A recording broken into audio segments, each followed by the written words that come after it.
됐다. 나는 간다.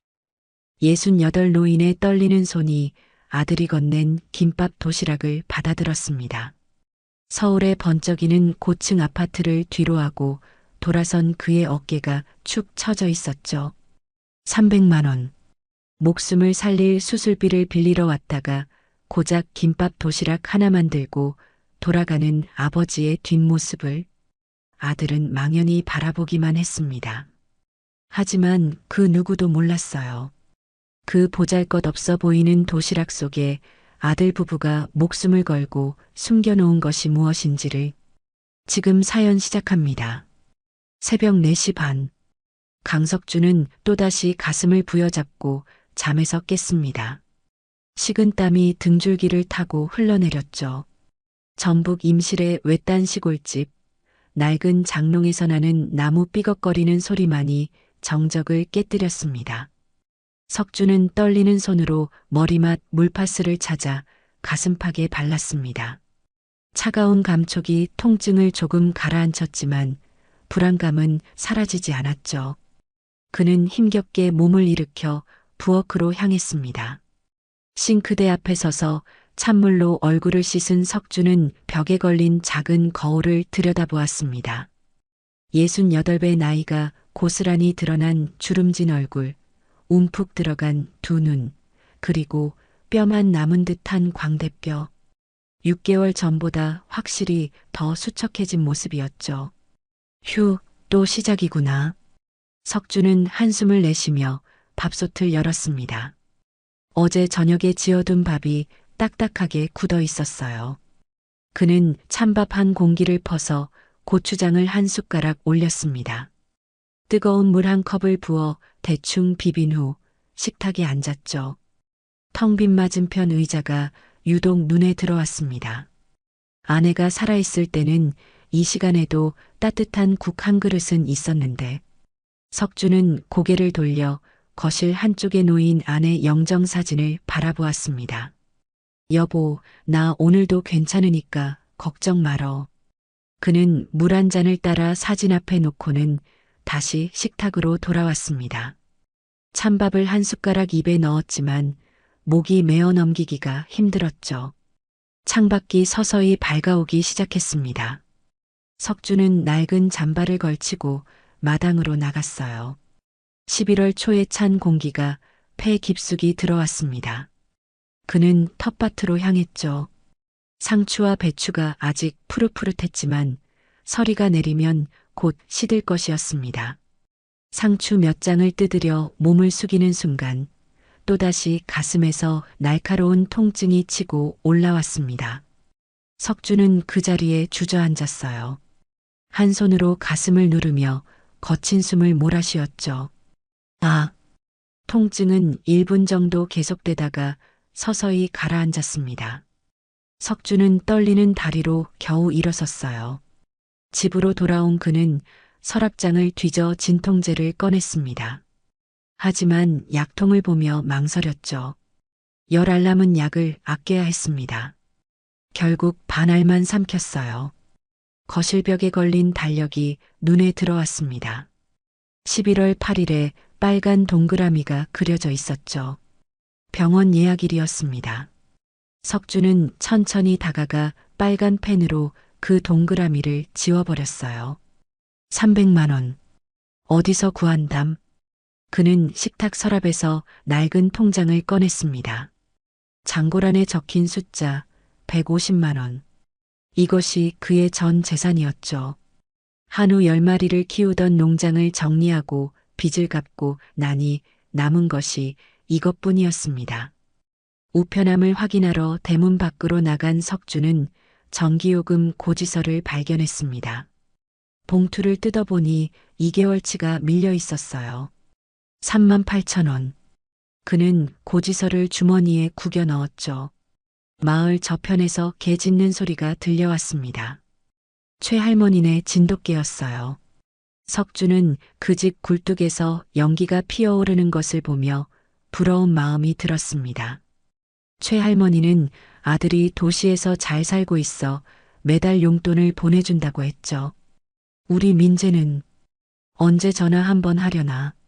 석주는 다시 집으로 들어와 낡은 소파에 앉았습니다. TV를 켜니 아침 뉴스가 나오고 있었어요. 독거노인 고독사 소식이 흘러나왔지만 그는 채널을 돌렸습니다.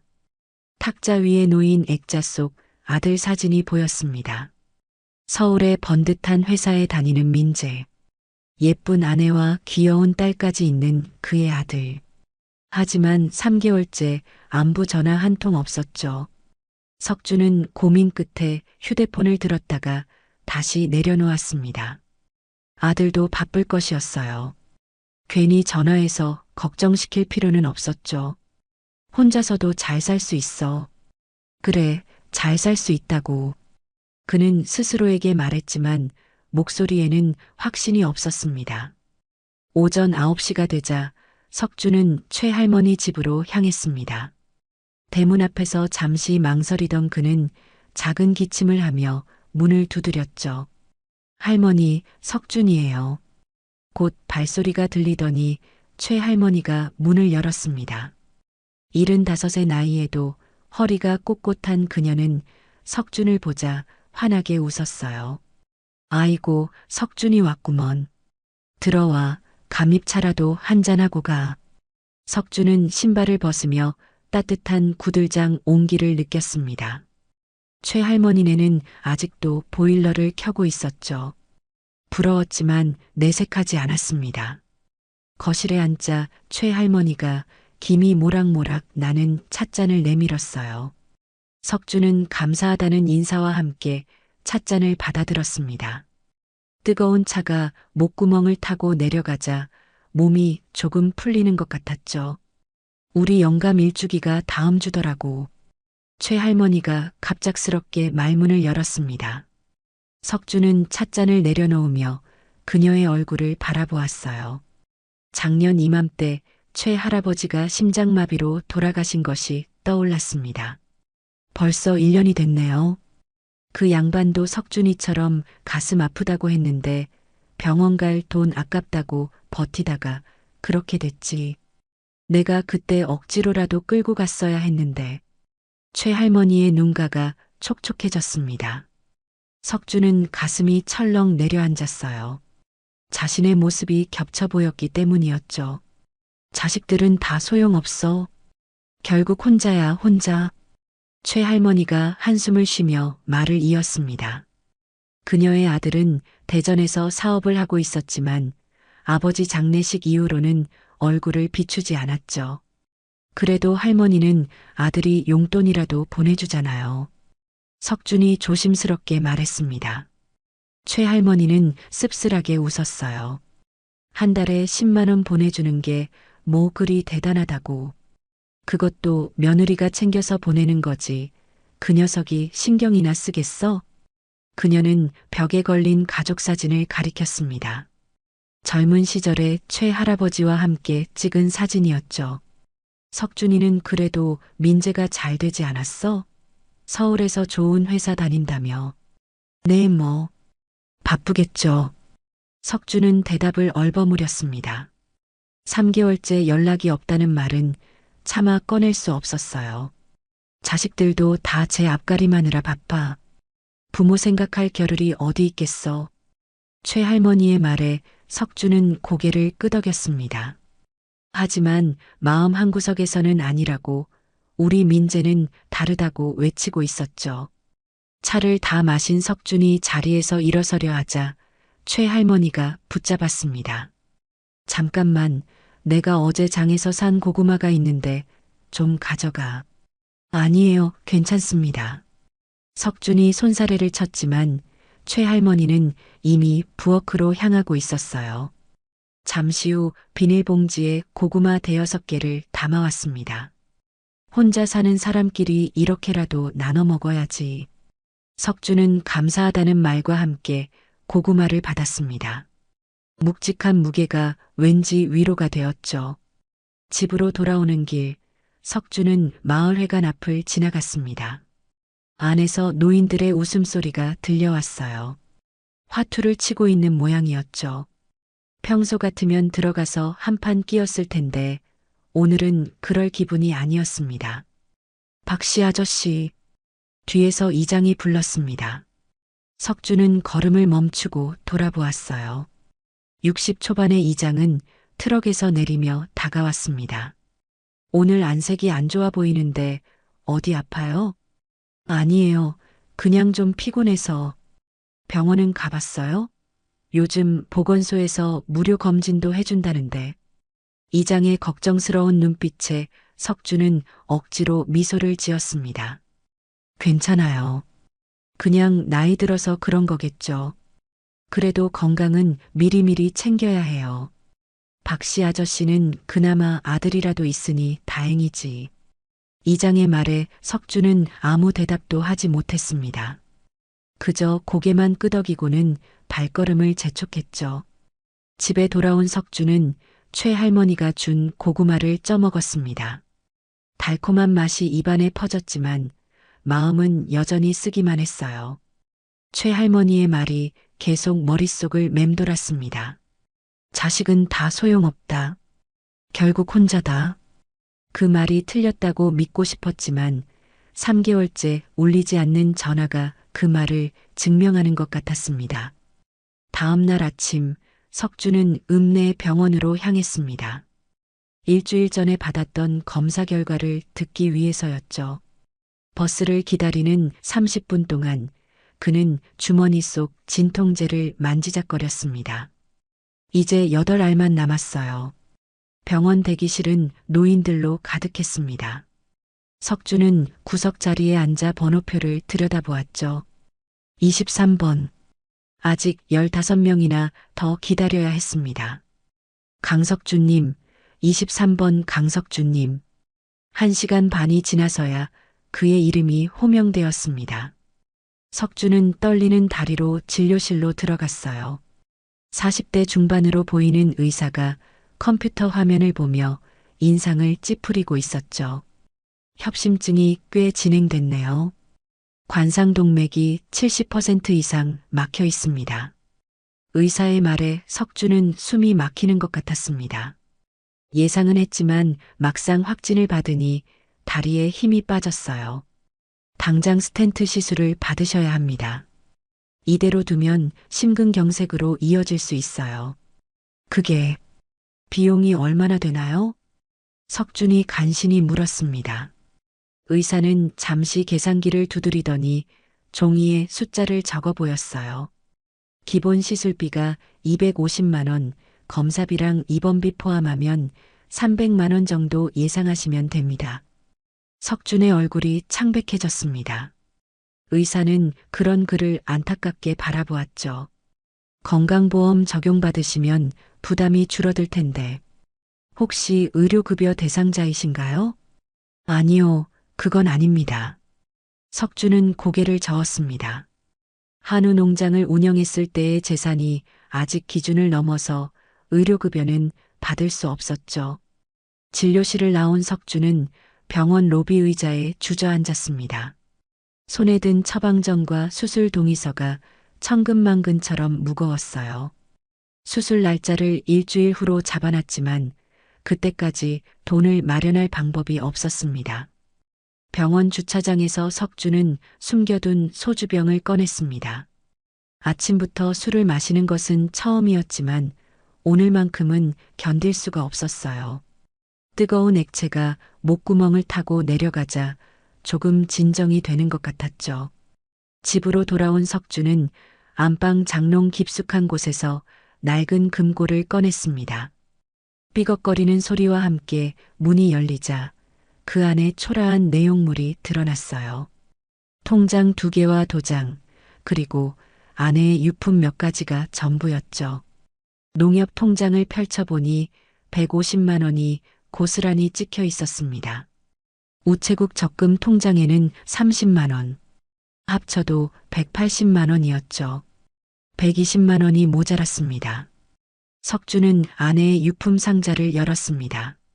그 안에는 결혼 반지와 작은 금목걸이가 있었어요. 5년 전 아내가 숨을 거두며 자신에게 끼워준 반지였죠. 여보, 이것마저 팔아야 하나? 그는 반지를 손가락에 끼워 보았습니다. 헐거웠지만 따뜻한 온기가 느껴지는 것 같았어요. 석주는 핸드폰으로 전당포 번호를 검색했습니다. 화면에 뜬 번호를 보며 한참을 망설였죠. 결국 전화하지 못하고 핸드폰을 내려놓았습니다. 대신 오래된 사진첩을 꺼내 펼쳤어요. 한우 농장을 운영하던 시절의 사진들이었습니다. 소 10마리와 함께 찍은 사진 속 자신은 행복해 보였죠. 작년 봄 소값이 폭락하면서 빚더미에 앉게 되었습니다. 결국 농장을 정리하고 소를 모두 팔아 겨우 빚을 갚았어요. 그때 계산서를 다시 꺼내 보았습니다. 빚 500만 원 상환. 그 숫자가 가슴을 짓눌렀죠. 석주는 책상 서랍에서 편지지를 꺼냈습니다. 민재에게 편지라도 써볼까 생각했지만 펜을 든 채 한참을 멍하니 있다가 포기했어요. 아들에게 돈을 빌려달라는 편지를 쓸 수는 없었습니다. 저녁 무렵 석주는 텃밭에 나가 무와 배추를 살폈습니다. 한 달 후면 김장철인데 올해는 김치를 담글 여력도 없을 것 같았죠. 그는 쪼그리고 앉아 흙을 만지며 생각에 잠겼습니다. 병원에서 준 팸플릿을 다시 꺼내 읽어보았어요. 협심증 방치 시 사망률 30%. 그 숫자가 눈에 박혔습니다. 최할아버지처럼 되고 싶지는 않았어요. 민재야, 아빠가 한 번만. 석주는 그 말을 삼켰습니다. 자존심이 허락하지 않았죠. 하지만 죽음에 대한 공포는 점점 커져만 갔습니다. 사흘 후 새벽 3시 석주는 가슴을 움켜쥐고 침대에서 벌떡 일어났습니다. 이번엔 평소와 달랐어요. 왼쪽 팔까지 저리고 숨을 쉴 수가 없었죠. 식은땀이 온몸을 적시고 있었습니다. 으악! 이번엔 진짜. 석주는 떨리는 손으로 핸드폰을 찾았습니다. 119를 누르려던 손가락이 멈췄어요. 구급차를 부르면 병원으로 실려갈 것이고 당장 수술을 해야 한다고 할 것이 뻔했죠. 돈도 없는데 어떻게 하란 말입니까? 10분이 지나자 통증이 조금씩 가라앉기 시작했습니다. 석주는 거친 숨을 내쉬며 물파스를 온 가슴에 발랐어요. 진통제를 2알이나 삼켰지만 불안감은 사라지지 않았습니다. 이러다 정말 죽겠구나. 그는 창밖을 바라보며 중얼거렸습니다. 어둠 속에서 희미하게 보이는 텃밭이 마지막 풍경이 될지도 모른다는 생각에 두려움이 밀려왔죠. 아침이 되자 석주는 최할머니를 찾아갔습니다. 마침 그녀는 마당에서 빨래를 널고 있었어요. 어머, 석준이 오늘 안색이 더 안 좋네. 어디 많이 아파? 최할머니의 걱정스러운 목소리에 석준은 애써 웃어 보였습니다. 아니에요. 그냥 잠을 못 자서. 그러고 보니 오늘이 우리 영감 일주기네. 최할머니가 갑자기 말했습니다. 석준은 깜짝 놀라 그녀를 바라보았어요. 정확히 1년 전 오늘 최할아버지가 새벽에 심장마비로 쓰러졌던 것이었죠. 그때 영감이 새벽에 가슴 아프다고 했는데 나는 체한 줄 알고 소화제나 저먹으라고 했지. 1시간도 안 돼서 숨이 끊어졌어. 최할머니의 눈가가 붉어졌습니다. 그녀는 빨래를 내려놓고 석준을 똑바로 바라보았어요. 석준이도 혹시 가슴이 아픈 거 아니야? 석준은 순간 말문이 막혔습니다. 최할머니의 날카로운 눈빛이 자신을 꿰뚫어 보는 것 같았죠. 그는 고개를 저으며 발걸음을 돌렸습니다. 아니에요. 저는 괜찮아요. 집으로 돌아오는 길에 석준은 마을회관 앞에서 장례식 안내문을 보았습니다. 옆마을 박씨 어르신이 어제 돌아가셨다는 내용이었어요. 사인은 급성 심근경색, 69살이었습니다. 석준은 다리에 힘이 풀려 근처 벤치에 주저앉았습니다. 자신보다 1살 많은 사람이 같은 병으로 죽었다는 사실이 너무나 현실적으로 다가왔죠. 오후가 되어 석주는 장례식장을 찾았습니다. 상주는 서울에서 급히 내려온 아들이었어요. 40대 중반의 그는 눈이 퉁퉁 부어 있었죠. 아버지가 아프신 줄 알았으면 진작 모시고 병원에 갔을 텐데 돈이 없다고 계속 괜찮다고만 하셨어요. 상주의 말에 조문객들이 혀를 찼습니다. 석주는 그 말 한마디 한마디가 자신을 향한 것 같아 숨이 막혔어요. 그래도 자식한테라도 말씀을 하셨어야지. 부모 자식 간에 무슨 체면이 있다고. 옆에 있던 누군가의 말이 귀를 파고들었습니다. 석주는 더 이상 견딜 수가 없어 장례식장을 빠져나왔죠. 밖으로 나온 석주는 담배를 피우는 상주 아들을 만났습니다. 그는 석준을 보고 고개를 숙였어요. 아저씨, 저희 아버지랑 친하셨나 봐요? 그래, 가끔 만나곤 했지. 저는 정말 몰랐어요. 3개월 전에 전화드렸을 때도 괜찮다고만 하셨는데 어제 새벽에 갑자기 전화가 와서 상주의 목소리가 떨렸습니다. 그는 담배를 비벼 끄며 말을 이었어요. 마지막 통화에서 아버지가 아들아, 미안하다고 하셨어요. 그 말이 마지막이었습니다. 석주는 아무 말도 할 수 없었습니다. 가슴이 먹먹해졌죠. 그는 상주의 어깨를 토닥이고는 발걸음을 옮겼습니다. 집으로 돌아온 석주는 핸드폰을 들었습니다. 민재의 번호가 화면에 떴어요. 3개월 만에 처음으로 통화 버튼을 누르려는 순간이었죠. 따르릉, 따르릉. 신호음이 울렸습니다. 1번, 2번, 3번. 5번째 신호음이 울릴 때 전화가 연결되었어요. 아버지, 무슨 일이세요? 민재의 목소리가 들렸습니다. 피곤한 듯 하면서도 놀란 기색이 역력했죠. 석주는 입을 열었지만 말이 나오지 않았어요. 아버지, 거기 계세요? 아, 그래. 민재야. 목소리가 안 좋으신데 어디 아프세요? 민재의 걱정스러운 목소리에 석주는 가슴이 뭉클해졌습니다. 하지만 그는 거짓말을 했어요. 아니다. 그냥 감기 기운이 좀 있어서. 너는 잘 지내니? 네, 저는 괜찮아요. 그런데 정말 괜찮으신 거예요? 목소리가. 괜찮다니까. 그냥 내 목소리 듣고 싶어서 전화했어.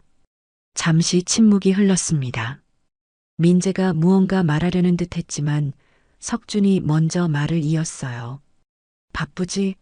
일하는데 방해했구나. 아니에요, 아버지. 그런데. 그래, 끊어야겠다. 건강해라. 석준은 서둘러 전화를 끊었습니다. 더 이상 대화를 이어가면 자신도 모르게 도움을 요청할 것 같았기 때문이었죠. 핸드폰을 내려놓은 그는 한참을 멍하니 앉아 있었습니다. 이제 정말 결단을 내려야 할 때였습니다. 죽느냐 사느냐. 자존심을 지키다 죽을 것인가. 아들에게 손을 벌릴 것인가. 석주는 깊은 한숨을 내쉬었습니다. 민재야, 아빠가 정말. 그는 혼잣말을 하다가 멈췄습니다. 창밖으로 저녁 노을이 붉게 물들어가고 있었어요. 마치 자신의 삶도 저물어가는 것 같았습니다. 밤새 잠을 이루지 못한 석주는 새벽 5시에 일어나 마당으로 나왔습니다. 찬 공기를 들이마시며 머리를 식히려 했지만 어제 민재와의 통화가 계속 떠올랐죠. 아들의 걱정스러운 목소리가 귓가에 맴돌았습니다. 부엌에서 석주는 커피를 타며 깊은 생각에 잠겼습니다. 탁자 위에는 병원에서 받은 수술 동의서가 놓여 있었어요. 4일 후가 수술 예정일이었습니다. 시간이 얼마 남지 않았죠. 트랙터 부품을 산다고 할까? 아니야, 민재가 시골에 와본 지 오래돼서 트랙터는 이미 팔았다는 걸 모를 거야. 석주는 혼잣말을 하며 여러 가지 핑계를 생각해 보았습니다. 지붕 수리비, 보일러 교체비, 세금. 하지만 어느 것도 300만 원이나 되는 큰 돈을 빌릴 만한 이유로는 부족했죠. 차라리 사업 자금이 필요하다고 할까? 하지만 68배 나이에 무슨 사업을 한다는 것인지 설명하기 어려웠습니다. 석주는 한숨을 쉬며 머리를 감싸 쥐었어요. 오전 10시 석주는 면사무소로 향했습니다. 혹시 받을 수 있는 복지 혜택이 있는지 알아보기 위해서였죠. 하지만 상담 직원의 대답은 예상대로였습니다. 죄송하지만 어르신은 의료급여 대상자가 아니십니다. 재산 기준을 초과하셔서요. 재산이래봐야 집 한 채뿐인데 주택도 재산에 포함됩니다. 그리고 작년에 농장 정리하실 때 받으신 금액도 기록에 있네요. 석주는 고개를 떨구고 면사무소를 나왔습니다. 제도의 사각지대에 놓인 자신의 처지가 서러웠죠. 집으로 돌아오는 길에 석주는 우체국에 들렀습니다. 적금 통장을 해지하려는 생각이었어요. 30만 원이라도 보태면 조금은 나아질 테니까요. 하지만 창구 직원의 말에 또다시 좌절했습니다. 이 적금은 만기가 내년 3월이네요. 지금 해지하시면 이자를 거의 못 받으십니다. 얼마나 받을 수 있나요? 원금 30만 원의 이자 1,000원 정도밖에 안 됩니다. 1,000원. 석주는 쓴웃음을 지었습니다. 그래도 해지하려던 찰나 핸드폰이 울렸어요. 최할머니였습니다. 석준아, 지금 어디야? 우리 집에 손님이 왔는데. 손님이요? 내 조카가 왔어. 빨리 와봐. 조카라니. 석주는 의아한 마음으로 우체국을 나섰습니다. 그에게는 조카가 없었거든요. 형제가 모두 일찍 세상을 떠났기 때문이었죠. 최할머니 집에 도착한 석주는 낯선 젊은 여자를 보고 당황했습니다. 30대 초반으로 보이는 그녀는 석준을 보자 조심스럽게 인사했어요. 안녕하세요, 작은아버지. 저 정은이에요. 정민 오빠 동생이요. 정민. 10년 전에 사고로 죽은 조카의 이름이었습니다. 석주는 그제야 기억이 났어요. 정민에게 여동생이 있었다는 것을요. 은이구나. 얼마만인지 모르겠네. 20살 때 뵌 게 마지막이니까. 13년 만이네요. 정은은 가방에서 봉투를 꺼냈습니다. 석주는 그것을 보고 눈이 동그래졌어요. 이게 뭐니? 오빠가 생전에 작은아버지께 빚진 게 있다고 했어요. 이제야 갚아드리네요. 석주는 당황했습니다. 정민에게 돈을 빌려준 적이 없었거든요. 오히려 자신이 어려울 때 정민이 도와준 적이 있었죠. 아니야, 이건 받을 수 없어. 내 오빠한테 빌려준 돈 없어. 받으세요. 오빠가 작은아버지께서 어려우실 때 꼭 도와드리라고 했어요. 정은의 눈에 눈물이 맺혔습니다. 석주는 봉투를 열어보았어요. 50만 원이 들어 있었죠. 큰 돈은 아니었지만 지금 상황에서는 가뭄의 단비 같았습니다. 이건 정말 받을 수 없어. 작은아버지, 사실 제가 최할머니께 다 들었어요. 지금 많이 아프시다고요. 석주는 최할머니를 돌아보았습니다. 그녀는 미안한 듯 고개를 숙였죠. 내가 걱정돼서 은희한테 연락했어. 미안해. 정은이 석준의 손을 잡았습니다. 따뜻한 온기가 전해졌어요. 작은아버지, 더 필요하시면 말씀하세요. 제가 도와드릴게요. 석준은 고개를 저었습니다. 이미 충분했어요. 아니, 너무 과분했죠. 하지만 이 50만 원을 더해도 여전히 70만 원이 부족했습니다. 정은이 떠난 후 석주는 방에 앉아 깊은 고민에 빠졌습니다. 이제 선택지는 두 가지뿐이었어요. 아내의 유품을 팔거나 아들에게 돈을 빌리거나. 저녁 무렵 석주는 결심을 했습니다. 아내의 반지를 꺼내 손바닥에 올려놓고 한참을 바라보았죠. 반지 안쪽에 새겨진 날짜가 보였습니다. 1979년 5월 15일. 결혼기념일이었어요. 여보, 미안해. 하지만 살아야겠어. 석주는 반지를 주머니에 넣고 전당포 번호를 다시 찾았습니다. 하지만 전화기를 든 손이 떨려 번호를 누를 수가 없었어요. 그때 핸드폰이 울렸습니다. 민재였죠. 아버지, 어제 전화 끊고 계속 신경 쓰여서요. 정말 괜찮으신 거예요? 민재의 목소리에는 진심 어린 걱정이 묻어났습니다. 석주는 목이 메어왔어요. 그래, 괜찮다. 이번 주말에 시간 내서 한번 내려갈게요. 얼굴 좀 뵙고 싶어서요. 주말. 그때는 이미 수술을 받아야 하는 시기였습니다.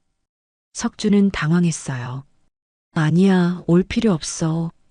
바쁠 텐데. 아니에요, 가야겠어요. 아버지 목소리가 영 이상해요. 석주는 더 이상 대화를 이어갈 수 없었습니다. 민재가 오면 모든 것이 들통날 테니까요. 그래. 그럼 그때 보자. 전화를 끄는 석주는 이제 정말 결정을 내려야 했습니다. 시간이 없었어요. 내일이라도 서울로 올라가 민재를 만나야 했습니다.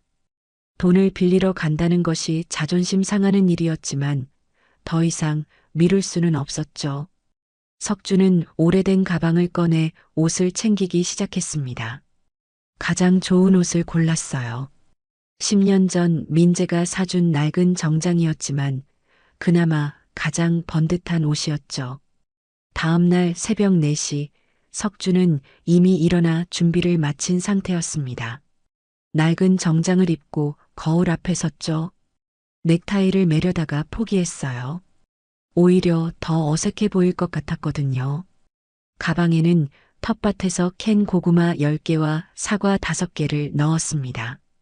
빈손으로 가기는 뭐했고 그렇다고 살 것도 없었죠.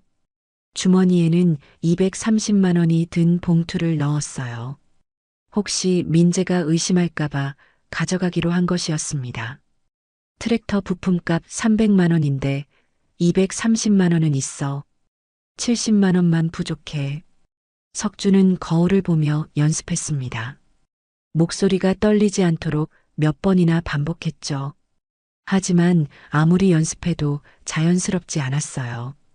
첫 버스를 타기 위해 석주는 집을 나섰습니다. 동이 트기 전이라 마을은 고요했죠. 정류장까지 30분을 걸어가는 동안 그는 계속 망설였습니다. 정말 이래야만 하는 걸까? 안 가면 죽는다. 가야 해. 석주는 스스로를 다그치며 발걸음을 재촉했습니다. 정류장에 도착했을 때는 이미 온몸이 땀으로 젖어 있었어요. 가슴이 조금 답답했지만 참을 만했죠. 5시 30분 읍내로 가는 첫 버스가 도착했습니다. 석주는 뒷좌석에 앉아 창밖을 바라보았어요. 익숙한 풍경이 스쳐 지나갔지만 마치 마지막으로 보는 것처럼 느껴졌습니다. 읍내 터미널에서 서울행 버스로 갈아탔습니다. 평일 이른 시간이라 버스는 한산했어요. 석주는 창가 쪽 좌석에 앉아 눈을 감았습니다. 하지만 잠은 오지 않았죠. 3시간 반이 지나 서울 고속버스 터미널에 도착했습니다. 9시가 조금 넘은 시각이었어요. 평일 오전이라 터미널은 그리 붐비지 않았지만 석준에게는 여전히 낯설고 어지러운 곳이었죠. 지하철역으로 내려가는 계단에서 석준은 잠시 멈췄습니다. 숨이 차올랐어요. 천천히 숨을 고른 후 다시 걸었지만 평소보다 힘이 들었습니다. 경로우대권 한 장 주세요. 창구에서 표를 받은 석준은 노선도를 한참 들여다보았습니다. 판교까지 가려면 2번 갈아타야 했어요. 2호선에서 4호선으로 다시 신분당선으로. 지하철 안은 출근 시간이 지나 한산했습니다. 석준은 구석 자리에 앉아 가방을 꼭 끌어안았어요. 민재의 회사 주소를 적은 종이를 꺼내 다시 확인했죠. 판교 테크노밸리. 무슨 회사 이름이 이렇게 어려워. 1시간 40분 후 석준은 판교역에 도착했습니다. 역에서 나오자 높은 빌딩들이 눈앞에 펼쳐졌어요. 모두 비슷하게 생긴 유리 건물들이라 구분하기 어려웠죠. 저기요, 이 주소가 어디인지 아시나요? 석주는 지나가는 젊은이에게 물었습니다. 20대 후반으로 보이는 청년은 친절하게 방향을 알려주었어요. 저 건물 3층이에요. 입구는 저쪽으로 가시면 됩니다. 석주는 감사 인사를 하고 건물로 향했습니다. 로비에 들어서자 차가운 에어컨 바람이 얼굴을 스쳤어요. 경비원이 그를 위아래로 훑어보았죠. 어디 가시는지요? 3층. 아들 만나러 왔습니다. 방문증 받으셔야 해요. 신분증 주세요. 석주는 주민등록증을 꺼내 건넸습니다. 경비원은 컴퓨터에 뭔가를 입력한 후 방문증을 내밀었어요. 엘리베이터에 올라탄 석주는 거울에 비친 자신의 모습을 보았습니다. 낡은 정장이 더욱 초라해 보였어요. 3층 버튼을 누르는 손이 떨렸죠. 문이 열리자 깔끔한 사무실 풍경이 눈앞에 펼쳐졌습니다. 젊은 직원들이 컴퓨터 앞에 앉아 일하고 있었어요. 석주는 주춤거리며 안으로 들어섰죠. 아버님이세요? 누군가 뒤에서 불렀습니다. 돌아보니 30대 초반의 여직원이 서 있었어요. 혹시 강민재 팀장님 아버님이신가요? 네, 맞습니다. 아, 팀장님이 말씀하셨어요. 오늘 아버님 오신다고. 이쪽으로 오세요. 석주는 당황했습니다. 민재가 자신이 올 것을 알고 있었다니. 아니, 오늘 온다는 것까지 어떻게 알았을까요? 여직원을 따라 회의실로 들어간 석주는 불안한 마음으로 의자에 앉았습니다. 곧 문이 열리고 민재가 들어왔어요. 아버지, 오셨어요. 민재의 얼굴은 피곤해 보였습니다. 눈 밑에 다크서클이 짙었고 수염도 제대로 깎지 않은 듯 했죠. 하지만 석준을 보는 눈빛은 따뜻했어요. 어떻게 내가 올 줄 알았니? 최할머니께서 연락 주셨어요. 아버지가 아프신데 병원비가 없다고. 석준은 할 말을 잃었습니다. 최할머니가 모든 것을 말해버린 것이었어요. 자존심이 무너지는 것 같았죠. 그 할머니가 왜 남의 일에 아버지 왜 저한테는 말씀 안 하셨어요? 3개월 동안 전화도 안 하시고 민재의 목소리에 서운함이 묻어났습니다. 석주는 고개를 숙였어요. 바쁠 것 같아서. 아무리 바빠도 아버지가 아프신데 모를 수 있나요? 저도 아들인데. 민재는 가방에서 봉투를 꺼냈습니다. 석주는 그것을 보고 눈이 동그래졌어요. 이게 병원비예요. 500만 원 준비했어요. 수술 받으시고 남은 건 생활비로 쓰세요. 석준의 눈가가 뜨거워졌습니다. 예상하지 못한 상황이었어요. 트랙터 핑계를 댈 필요도 구차하게 설명할 필요도 없었죠. 하지만 동시에 미안함과 부끄러움이 밀려왔습니다. 석준은 떨리는 손으로 봉투를 받으려다가 멈췄습니다. 민재의 얼굴을 다시 한번 살펴보니 아들의 왼쪽 손목에 시계가 없는 것이 눈에 들어왔어요. 늘 차고 다니던 그 비싼 시계가 사라진 것이었죠. 민재야, 내 시계는? 민재가 당황한 듯 손목을 내려다보았습니다. 잠시 침묵이 흘렀어요. 아, 그거. 술이 맡겼어요. 고장나서. 거짓말이었습니다. 석주는 아들의 눈빛에서 그것을 읽을 수 있었어요. 하지만 더 묻지 않았죠.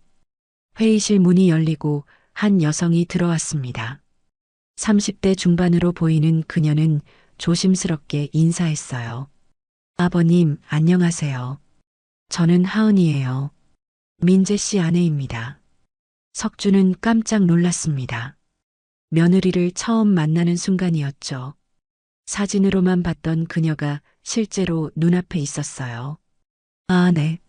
안녕하세요. 하은은 따뜻한 미소를 지으며 보온 도시락을 내밀었습니다. 점심 드셨어요? 제가 집에서 만든 건데 드시면서 이야기하세요. 도시락을 열자 김이 모락모락 나는 된장찌개와 갓 지은 밥이 보였습니다. 석준의 눈가가 뜨거워졌어요. 집에서 만든 따뜻한 음식을 본 것이 언제인지 기억도 나지 않았죠. 고맙습니다. 정말. 하은은 석준의 수척한 얼굴을 안타깝게 바라보았습니다. 그녀는 민재에게 눈짓을 하고는 조용히 회의실을 나갔어요. 아버지, 드시면서 말씀하세요. 민재가 권했지만 석준은 수저를 들 수가 없었습니다. 목이 메어서 음식이 넘어갈 것 같지 않았어요. 민재야, 사실은. 석준이 어렵게 입을 열었습니다. 가방에서 230만 원이 든 봉투를 꺼냈죠. 이게 내가 가진 전부야. 너한테 70만 원만 빌리려고 했는데. 민재의 표정이 어두워졌습니다. 그는 아버지의 봉투를 밀어내며 고개를 저었어요. 아버지, 그 돈은 가지고 계세요. 제가 드리는 거예요. 빌려드리는 게 아니라. 아니야, 이건 받을 수 없어. 왜요? 제가 아들인데 왜 못 받으세요? 민재의 목소리가 높아졌습니다. 그의 눈에 눈물이 맺혔어요. 아버지, 저 지금 회사 사정이 안 좋아서 실업급여 받고 있어요. 그래도 이 돈은 어떻게든 마련했어요. 제발 받아주세요. 석준은 충격을 받았습니다. 민재가 실직 상태라니. 그런데도 500만 원을 마련했다는 것이 믿기지 않았죠.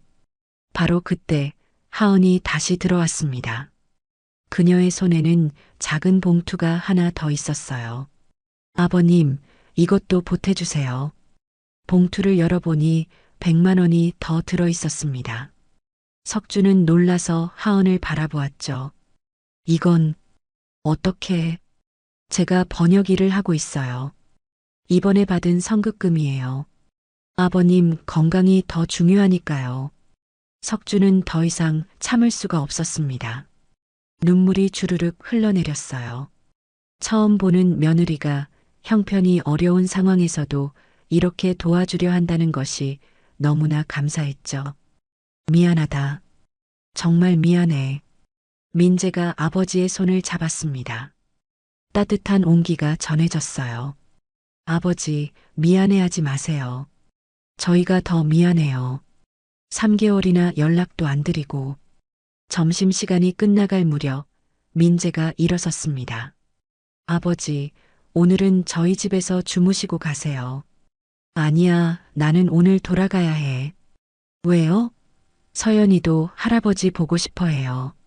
서연. 손녀 이름이었습니다. 7살이 된 그 아이를 마지막으로 본 것이 1년 전이었죠. 다음에 보자. 오늘은 석준이 말을 끝내지 못했습니다.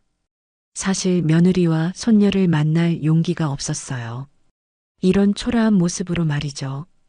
회사 로비까지 나온 민재는 아버지에게 택시를 잡아주었습니다. 터미널까지 가시는 거죠? 제가 데려다 드릴게요. 아니야, 택시 타고 갈게. 너 이래야지. 민재는 망설이다가 주머니에서 무언가를 꺼냈습니다. 작은 김밥 도시락이었어요. 하은이가 준비한 거예요. 가시는 길에 드세요. 석주는 도시락을 받아들었습니다. 묵직한 무게가 느껴졌죠. 김밥치고는 무거웠어요. 택시가 출발하자 민재는 한참 동안 그 자리에 서서 아버지를 배웅했습니다. 백미러로 본 아들의 모습이 점점 작아졌어요. 터미널로 가는 택시 안에서 석주는 도시락을 무릎에 올려놓고 가만히 바라보았습니다. 평범한 김밥 도시락이었지만 왠지 특별해 보였죠. 아저씨, 터미널 다 왔어요. 기사의 말에 석주는 정신을 차렸습니다. 택시비를 내고 내린 그는 대합실로 향했어요. 고향 가는 버스를 기다리며 석주는 의자에 앉아 생각에 잠겼습니다. 민재가 실직 상태인데도 500만 원을 마련했다는 것, 하은이가 성급금까지 보탰다는 것, 그리고 그 시계가 사라진 것. 혹시 시계를 판 건 아닐까? 석주는 고개를 저었습니다. 그럴 리 없다고 생각하려 했지만 마음 한구석이 무거웠어요. 버스 탑승 시간이 가까워졌습니다. 석주는 무거운 몸을 일으켜 게이트로 향했죠. 손에 든 도시락과 가방이 오늘따라 더 무겁게 느껴졌습니다. 버스가 출발하고 30분쯤 지났을 때 석주는 도시락을 열기로 했습니다. 뚜껑을 여는 순간 김밥 두 줄이 가지런히 놓여 있는 것이 보였어요. 하나를 집어 입에 넣자 참기름 향이 입안 가득 퍼졌습니다. 맛있네. 석주는 두 번째 김밥을 집으려다가 손을 멈췄습니다. 김밥 아래에 뭔가 딱딱한 것이 만져졌어요. 조심스럽게 김밥을 드러내자 그 밑에 신문지로 싼 무언가가 있었습니다. 호기심에 신문지를 펼쳐보던 석주는 숨이 멎는 듯 했습니다. 5만 원권 지폐 다발이 가지런히 놓여 있었어요. 떨리는 손으로 세어보니 정확히 500만 원이었습니다. 이게 어떻게? 석주는 주위를 둘러보았습니다. 다행히 버스 안에는 사람이 많지 않았고 모두 자기 일에 집중하고 있었죠. 그는 서둘러 돈을 다시 신문지에 싸서 가방에 넣었습니다. 돈 다발 사이에 작은 쪽지가 끼어 있었어요. 하은의 글씨였습니다. 아버님, 민재 씨가 체면 때문에 직접 못 드린다고 해서 제가 몰래 넣었어요. 병원비로 쓰시고 건강 꼭 되찾으세요. 서연이가 할아버지 보고 싶어 해요. 석준의 눈물이 쪽지 위로 떨어졌습니다. 민재가 회의실에서 준 500만 원 외에 또 500만 원을 김밥 도시락에 숨겨둔 것이었어요. 총 1000만 원이었습니다. 이 돈이 대체 어디서 난 돈일까? 석준은 가슴이 먹먹해졌습니다. 실직 상태의 아들 부부가 1000만 원을 마련하려면 얼마나 힘들었을까요? 시계를 팔고 적금을 깨고 어쩌면 빚까지 얻었을지도 모릅니다. 휴게소에 잠시 정차했을 때 석주는 민재에게 전화를 걸었습니다. 신호음이 울리자 곧바로 연결되었어요. 아버지, 잘 가고 계세요? 민재야, 도시락에. 아, 그거요. 김밥 맛있죠? 하은이가 정성껏 만들었어요. 민재는 일부러 모르는 척했습니다. 석주는 목이 메어왔어요. 이렇게 많은 돈을 어떻게? 아버지, 그냥 받으세요. 저희는 괜찮아요. 너 시계 판 거 아니냐? 잠시 침묵이 흘렀습니다. 민재가 작게 웃는 소리가 들렸어요. 아버지도 눈치 빠르시네요. 그냥 잠시 맡겨둔 거예요. 나중에 다시 찾을 거니까 걱정 마세요. 거짓말이었습니다. 전당포에 맡긴 물건을 다시 찾는 경우는 거의 없었으니까요. 석주는 울컥했지만 참았습니다. 고맙다. 정말 고맙다. 아버지, 수술 날짜 잡으시면 꼭 연락 주세요. 제가 가서 모실게요. 전화를 끊은 석주는 한참을 멍하니 앉아 있었습니다. 옆자리에 앉은 할머니가 말을 걸었어요. 아드님이신가 봐요? 참 효자네요. 석주는 고개를 끄덕였습니다. 그래요. 민재는 효자였습니다. 자신이 몰랐을 뿐이었죠. 다시 버스가 출발했습니다. 석주는 창밖을 보며 생각에 잠겼어요. 병원비 300만 원은 물론 앞으로 몇 개월은 걱정 없이 지낼 수 있는 돈이었습니다. 하지만 마음은 무거웠죠. 내가 너무 못난 아버지였구나. 자존심 때문에 아들에게 연락도 하지 않고 혼자 끙끙 앓았던 자신이 부끄러웠습니다. 만약 최 할머니가 연락하지 않았다면 그는 아마 혼자 죽어갔을지도 몰라요.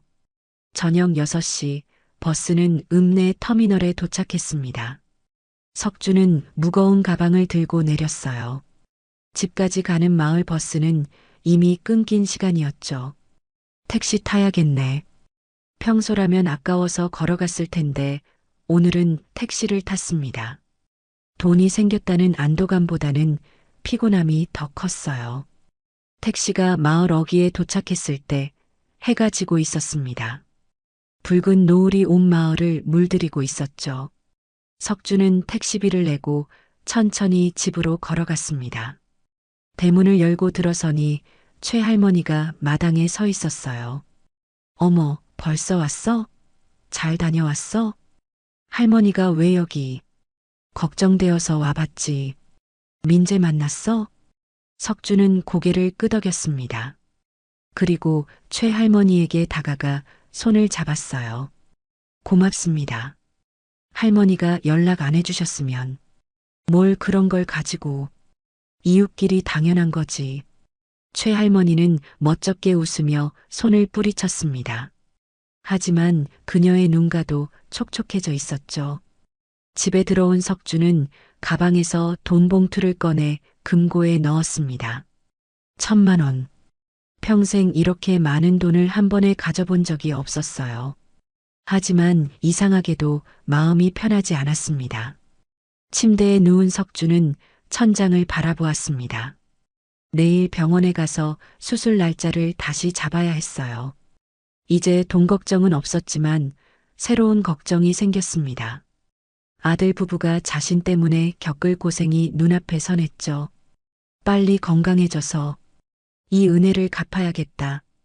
석주는 눈을 감았습니다. 오늘 하루가 꿈만 같았어요. 아들의 사랑, 며느리의 정성, 그리고 이웃의 관심까지 자신이 혼자가 아니라는 것을 깨달은 하루였습니다. 다음 날 아침 석주는 일찍 일어나 병원으로 향했습니다. 가슴속에는 희망과 불안이 뒤섞여 있었어요. 돈은 있지만 수술이 잘 될지는 아무도 모르는 일이었죠. 병원 접수처에서 석주는 수술 날짜를 다시 예약했습니다. 직원은 컴퓨터를 확인하더니 고개를 끄덕였어요. 11월 15일 오전 9시로 잡았습니다.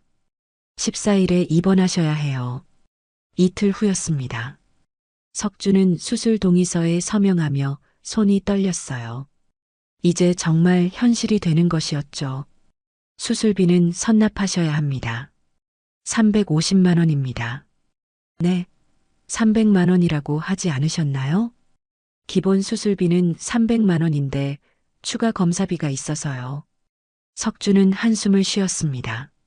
그래도 1,000만 원이 있으니 충분했어요. 그는 봉투에서 돈을 꺼내 계산했습니다. 병원을 나온 석주는 약국에 들러 처방받은 약을 샀습니다. 혈압약과 협심증 약, 그리고 수술 전에 먹어야 할 약들이었어요. 약값만 15만 원이 나왔죠. 집으로 돌아오는 버스 안에서 석준의 핸드폰이 울렸습니다. 민재였어요. 아버지, 수술 날짜 잡으셨어요? 응, 모레 입원하기로 했다. 제가 모시러 갈게요. 혼자 가지 마세요. 아니야, 혼자 갈 수 있어. 안 돼요. 제가 휴가 낼 테니까 기다리세요. 민재의 단호한 목소리에 석주는 더 이상 거절하지 못했습니다. 사실 혼자 가는 것이 두렵기도 했어요. 전화를 끊고 나서 석주는 창밖을 바라보았습니다. 마을 풍경이 평소와 달리 더 선명하게 보였어요. 혹시 이것이 마지막이 될까봐 두려웠죠. 집에 도착한 석주는 수술 준비를 시작했습니다. 입원에 필요한 물품들을 가방에 넣었어요. 속옷 몇 벌, 수건, 세면도구. 그때 대문 밖에서 소리가 들렸습니다. 할아버지. 문을 열자 7살 서연이가 서 있었습니다.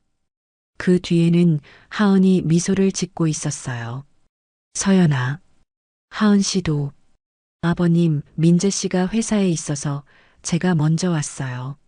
서연이가 할아버지 보고 싶다고 해서. 서연이가 석준에게 달려와 안겼습니다. 작은 팔로 허리를 꽉 껴안았어요. 할아버지, 아프지 마세요. 서연이가 매일 기도할게요. 석준의 눈가가 뜨거워졌습니다. 손녀의 따뜻한 온기가 가슴속으로 스며들었어요. 그래, 우리 서연이 착하네. 하은이 들고 온 가방에서 반찬통들을 꺼냈습니다.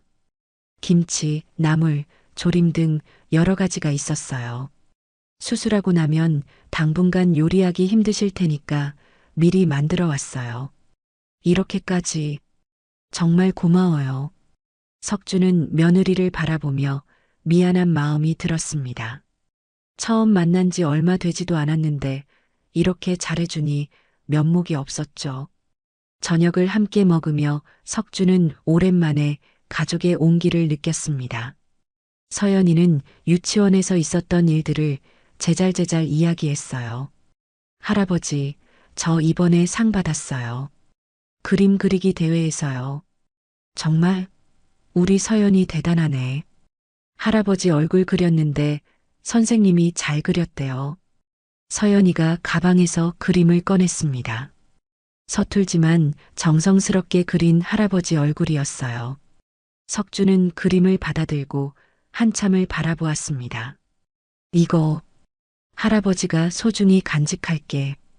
밤 9시가 되자 하은이 서연이를 데리고 일어났습니다. 내일 또 올게요. 병원 가시는 날 같이 가요. 아니야, 민재만 와도 돼. 아니에요. 가족이니까 당연히 가야죠. 가족. 그 말이 석준의 가슴을 울렸습니다.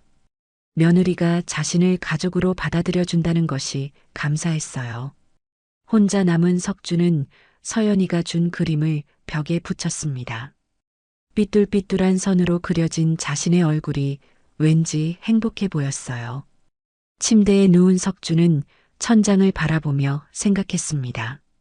수술이 성공할 확률은 90%라고 의사가 말했지만 나머지 10%가 걱정되었어요. 만약 내가 수술대에서 못 일어나면 석준은 고개를 저었습니다. 부정적인 생각은 하지 말자고 다짐했어요. 이제는 혼자가 아니었으니까요. 기다리는 가족이 있었습니다. 핸드폰이 울렸습니다. 최할머니였어요. 석준아, 수술 언제 해? 모레 입원해요. 내가 병원에 가볼게. 아니에요. 오지 마세요. 뭔 소리야. 이웃이 아프다는데 가봐야지. 최할머니의 따뜻한 마음에 석준은 또다시 눈물이 났습니다. 평생 혼자라고 생각했는데 주위에 이렇게 많은 사람들이 있었던 것이었어요. 전화를 끊고 석준은 일기장을 꺼냈습니다. 오늘의 일을 적어두고 싶었어요. 11월 13일. 수술 이틀 전. 오늘 서연이와 하은이가 왔다. 내가 이렇게 사랑받고 있었구나. 이제야 알았다. 늦었지만 감사하다. 펜을 내려놓은 석준은 눈을 감았습니다. 내일은 입원 전 마지막 날이었어요. 집 정리도 해야 하고 혹시 모를 일에 대비도 해야 했죠. 하지만 이상하게도 마음이 평온했습니다. 두려움보다는 희망이 더 컸어요. 수술을 받고 건강해지면 이번엔 자신이 가족들에게 보답할 차례였으니까요.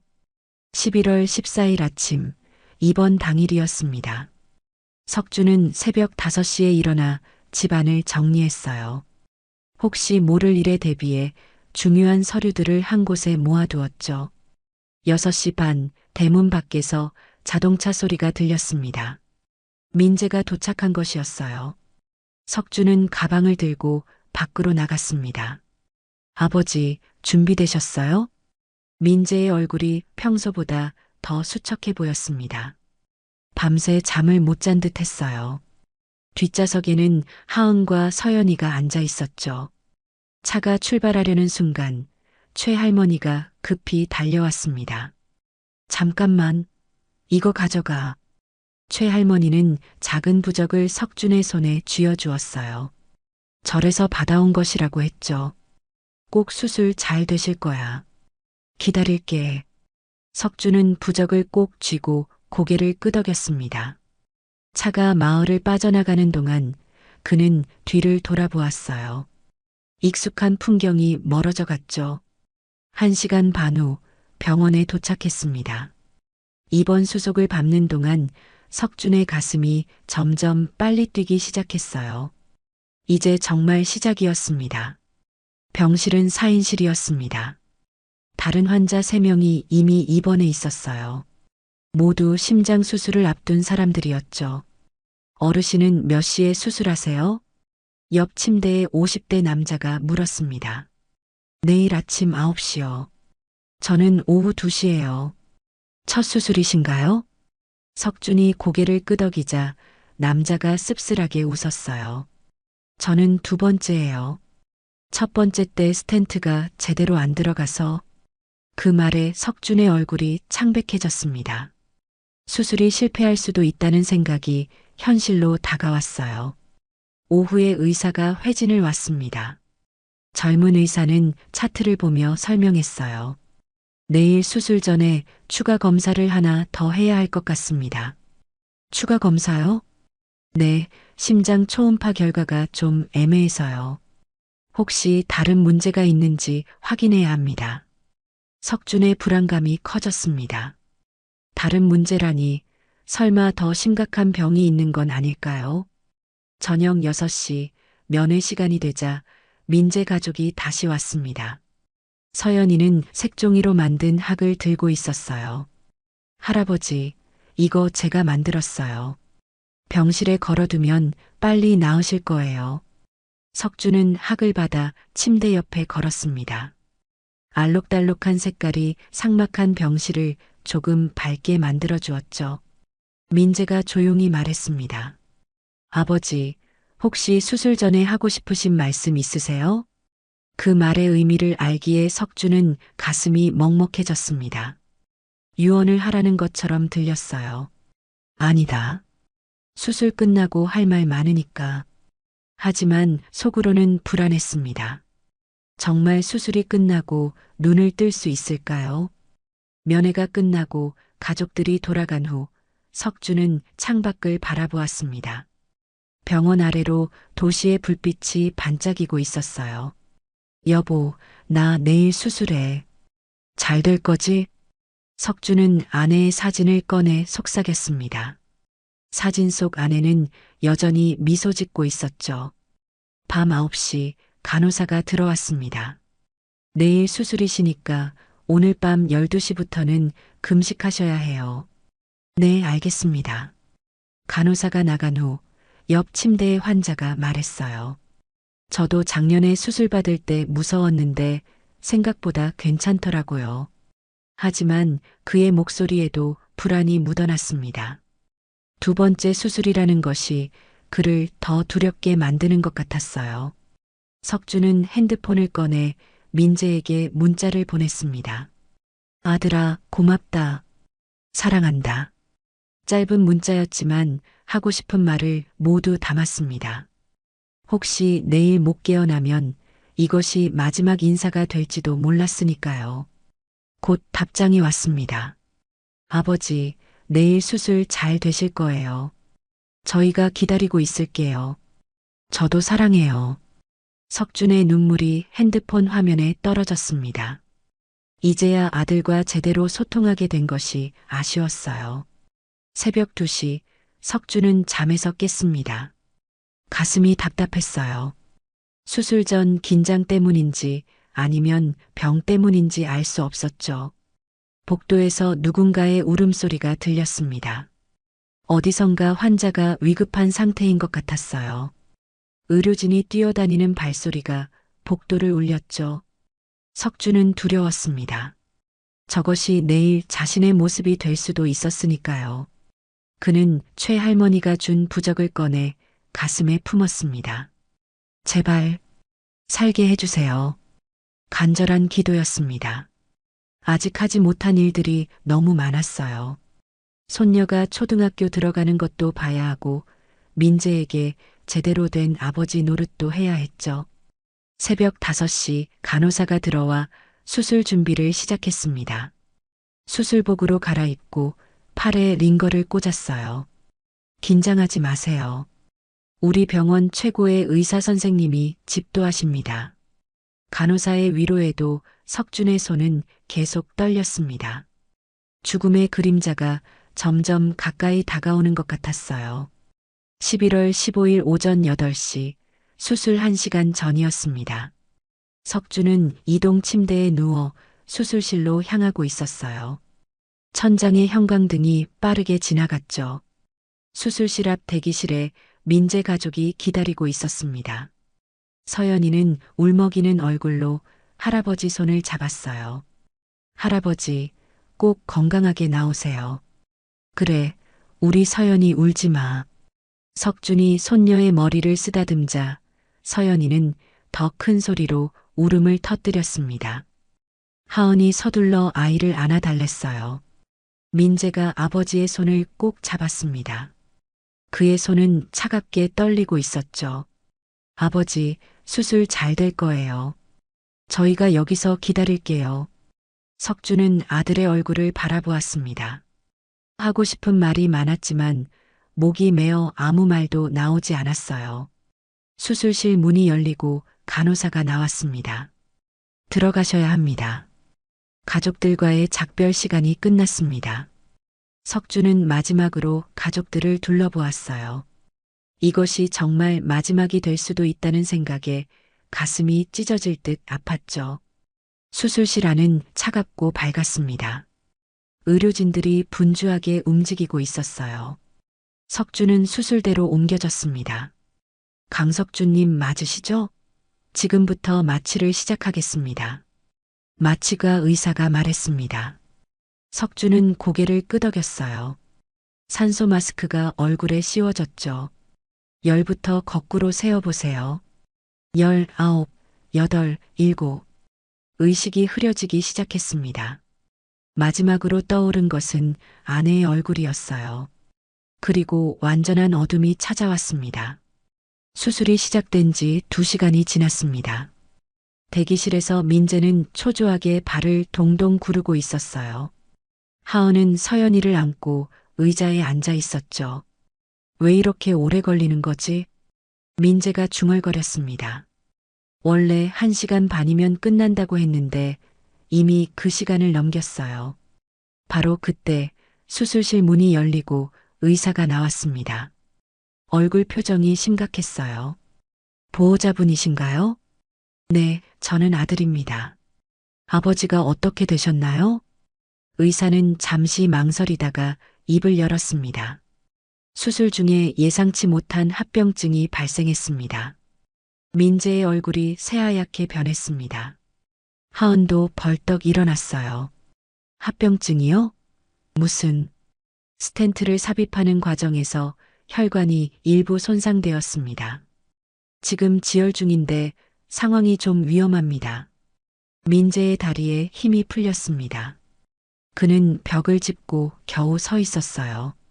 그럼 아버지가 최선을 다하고 있습니다. 조금만 더 기다려주세요. 의사는 다시 수술실로 들어갔습니다. 민재는 그 자리에 주저앉았어요. 눈물이 주르륵 흘러내렸죠. 아버지, 제발. 하은이 남편을 안아주었습니다. 서연이도 아빠가 우는 것을 보고 따라 울기 시작했어요. 또 1시간이 지났습니다. 대기실의 공기는 무겁기만 했죠. 최할머니도 소식을 듣고 달려왔습니다. 어떻게 된 거야? 석준이가 지금 수술 중이에요. 합병증이 생겼대요. 최할머니의 얼굴도 어두워졌습니다. 그녀는 품에서 묵주를 꺼내 기도하기 시작했어요. 수술 시작 4시간째, 마침내 수술실 문이 열렸습니다. 의사가 피곤한 얼굴로 나왔어요. 일단 수술은 끝났습니다. 아버지가 살아계신 거죠? 민재가 다급하게 물었습니다. 의사는 신중하게 대답했어요. 네, 살아계십니다. 하지만 그 순간 모두의 심장이 멈춘 듯 했습니다. 아직 의식이 돌아오지 않았습니다. 수술 중 출혈이 심해서 뇌로 가는 산소 공급이 일시적으로 부족했어요. 그게 무슨 말이에요? 혼수 상태입니다. 언제 깨어날지는 알 수 없어요. 민재는 그 자리에 무너져 내렸습니다. 하은이 비명을 질렀고 서연이는 무서워서 엄마 품에 파고들었어요. 석주는 중환자실로 옮겨졌습니다. 온몸에 각종 기계가 연결되어 있었죠. 심장 박동 소리만이 규칙적으로 울렸습니다. 면회 시간에 민재가 들어왔습니다. 아버지의 창백한 얼굴을 보자 눈물이 터졌어요. 아버지, 저예요. 민재예요. 들리세요? 대답은 없었습니다. 석주는 깊은 잠에 빠진 것처럼 조용히 누워 있었어요. 아버지, 제발 눈 좀 떠주세요. 저희가 기다리고 있잖아요. 민재는 아버지의 손을 잡고 울었습니다. 차가운 손에서 아무런 반응도 없었어요. 의사가 들어와 설명했습니다. 뇌파는 정상입니다. 다만 언제 의식이 돌아올지는 예측할 수 없어요. 하루일 수도 있고, 일주일일 수도 있고, 평생 못 깨어날 수도 있다는 거죠? 의사는 대답하지 않았습니다. 그것이 답이었어요. 밤이 되었습니다. 민재는 중환자실 앞 의자에 앉아 있었어요. 하은과 서연이는 지쳐서 병원 휴게실에서 잠들었죠. 아버지, 미안해요. 제가 더 일찍 모셨어야 했는데. 민재는 혼자 중얼거렸습니다. 자책감이 그를 짓눌렀어요. 새벽 2시 갑자기 알람이 울렸습니다. 의료진이 급히 중환자실로 뛰어들어갔어요. 민재는 불안한 마음으로 밖에서 기다렸습니다. 30분 후 의사가 나왔습니다. 심장이 일시적으로 멈췄었습니다. 다시 소생시켰지만 상태가 매우 불안정해요. 민재는 더 이상 서 있을 수가 없었습니다. 모든 희망이 사라지는 것 같았어요. 혼수 상태 사흘째 11월 18일이었습니다. 석주는 여전히 깨어나지 않고 있었어요. 중환자실의 차가운 불빛 아래 그는 마치 깊은 잠에 빠진 것처럼 조용히 누워 있었죠. 민재는 병원 복도 의자에 앉아 있었습니다. 3일 동안 집에 가지 않고 병원을 지키고 있었어요. 수염이 덥수룩하게 자랐고 눈은 충혈되어 있었죠. 민재 씨, 집에 가서 좀 쉬세요. 하은이 걱정스러운 얼굴로 말했습니다. 그녀의 손에는 김밥이 든 봉지가 들려 있었어요. 아니야, 아버지가 깨어나실 때 내가 있어야 해. 민재의 목소리는 쉬어 있었습니다. 그는 김밥을 받았지만 입에 대지 않았어요. 입맛이 전혀 없었죠. 오후 2시 의사가 회진을 왔습니다. 차트를 보며 고개를 저었어요. 뇌파 반응이 점점 약해지고 있습니다. 이대로 가면 뭐요? 민재가 다급하게 물었습니다. 의사는 신중하게 대답했어요. 식물인간 상태가 될 가능성이 높습니다. 일주일 안에 의식이 돌아오지 않으면 회복 가능성은 10% 미만입니다. 민재는 머리를 감싸쥐었습니다. 하은이 그의 어깨를 안아주었지만 위로가 되지 않았어요. 그때 서연이가 할머니 손을 잡고 왔습니다.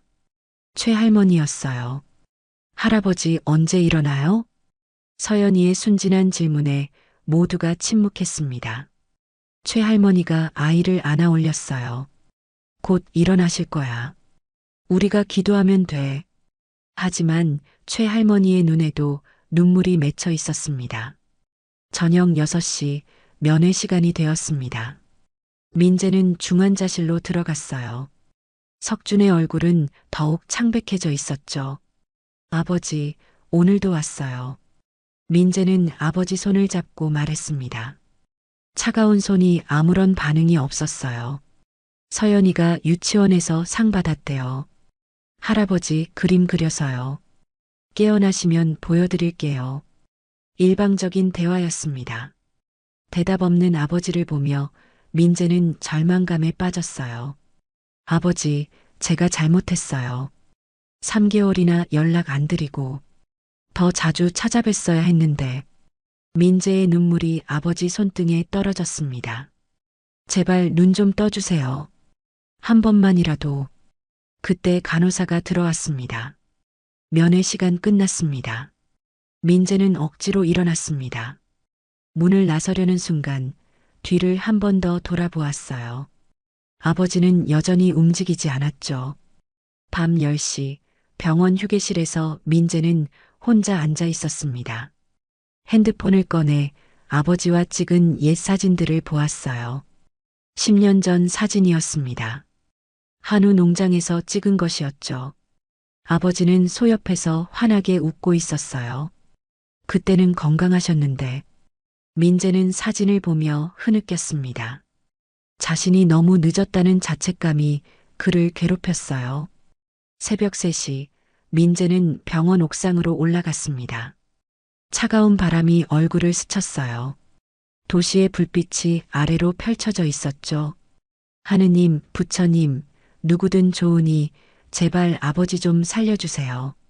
민재는 무릎을 꿇고 기도했습니다. 종교가 없었지만 지금은 무엇이든 매달리고 싶었어요. 제 수명을 드릴게요. 대신 아버지를 살려주세요. 간절한 기도였지만 하늘은 아무런 대답이 없었습니다. 아침이 밝았습니다. 11월 19일 혼수 상태 나흘째였어요. 민재는 중환자실 앞으로 갔습니다. 그때 안에서 소란스러운 소리가 들렸어요. 의료진이 급하게 움직이는 것 같았죠. 무슨 일이에요? 민재가 간호사를 붙잡고 물었습니다. 환자분 상태가 급격히 악화되고 있어요.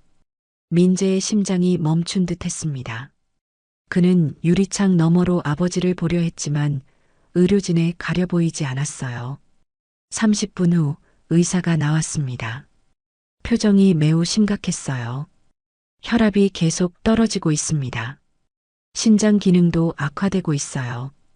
그럼 어떻게 되는 거예요? 오늘이 고비입니다. 오늘을 넘기지 못하실 수도. 의사는 말을 끝맺지 못했습니다. 민재는 그 자리에 주저앉았어요. 하은이 달려와 남편을 안았습니다. 서연이도 아빠가 우는 것을 보고 따라 울었어요. 안 돼. 아버지가 이렇게 가시면 안 돼. 민재는 오열했습니다. 병원 복도에 그의 울음소리가 메아리 쳤어요. 오후가 되었습니다. 석준의 상태는 더욱 나빠졌어요. 산소호흡기에 완전히 의존하고 있었고 심장도 약물로 겨우 뛰고 있었죠.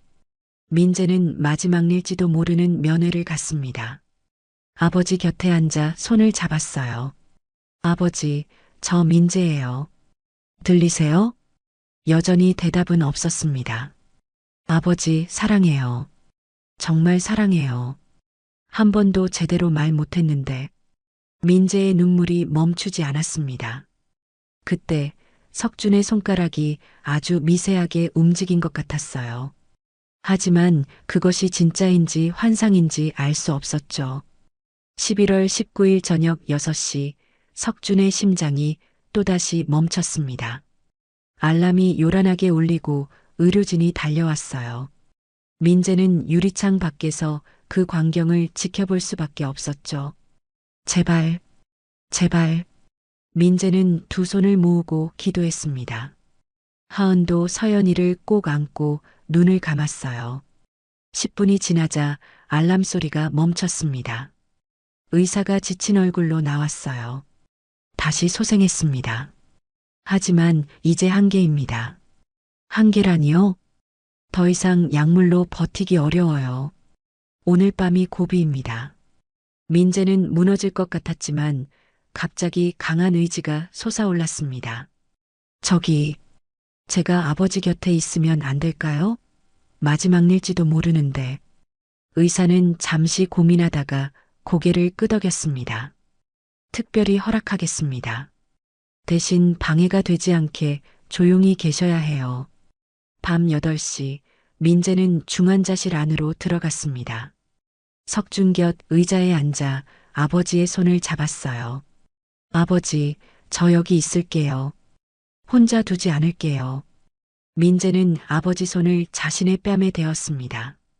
차가운 손이었지만 민재에게는 세상에서 가장 따뜻한 손이었어요.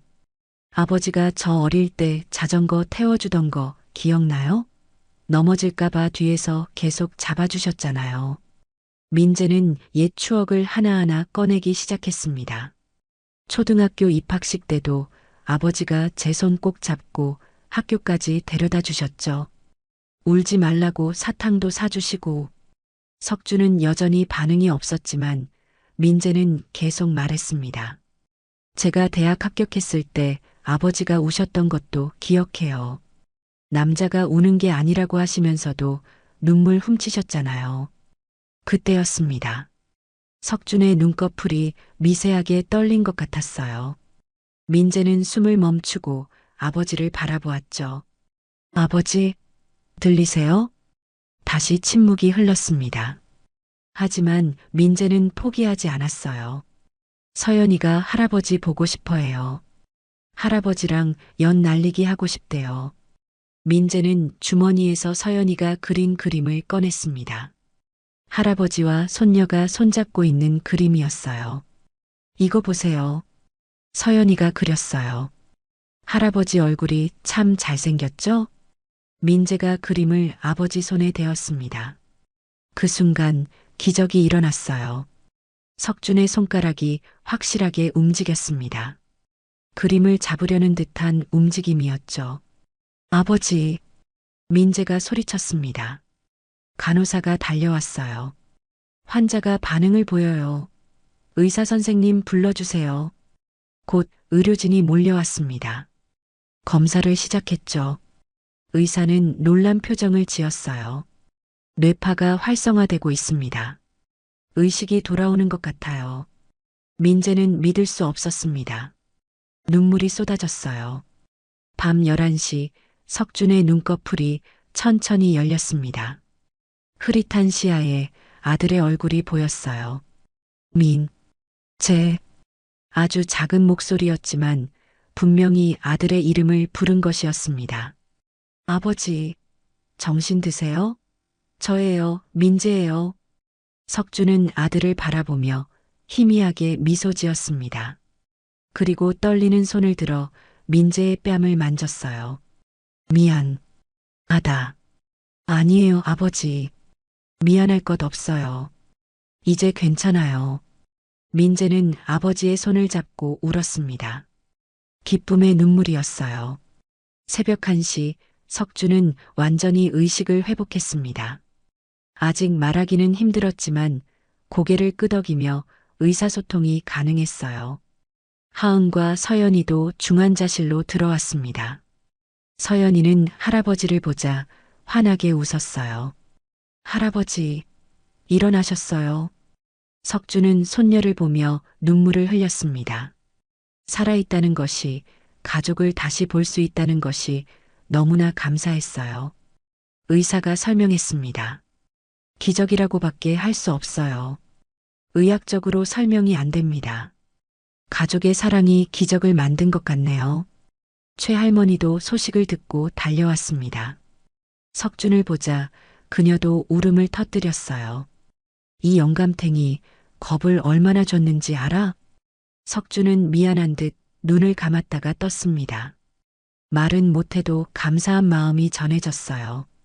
11월 20일 아침 석준은 일반 병실로 옮겨졌습니다.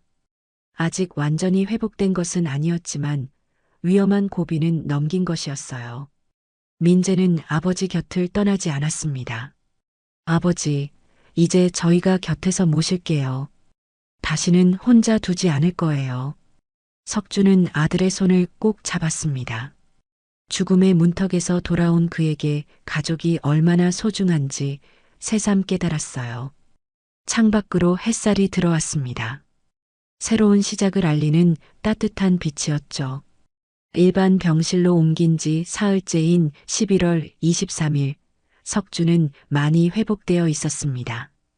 아직 완전하지는 않았지만 혼자 앉아 있을 수 있을 정도였어요. 아침 9시 의사가 회진을 왔습니다. 회복 속도가 놀랍네요. 이 정도면 다음 주에는 퇴원하실 수 있을 것 같습니다. 정말요? 민재가 기쁜 표정으로 물었습니다. 의사는 웃으며 고개를 끄덕였어요. 네, 하지만 집에서도 절대 안정이 필요합니다. 그리고 매주 병원에 와서 검사 받으셔야 해요. 석준은 고개를 끄덕였습니다. 이제 자신의 건강을 소홀히 하지 않겠다고 다짐했죠. 오후 2시 특별한 손님이 왔습니다. 조카 정은이었어요. 작은아버지 많이 놀랐어요. 최할머니한테 연락받고 정은의 눈에 눈물이 맺혔습니다. 석준은 따뜻하게 웃으며 손을 내밀었어요. 걱정 끼쳐서 미안해. 덕분에 수술 잘 받았어.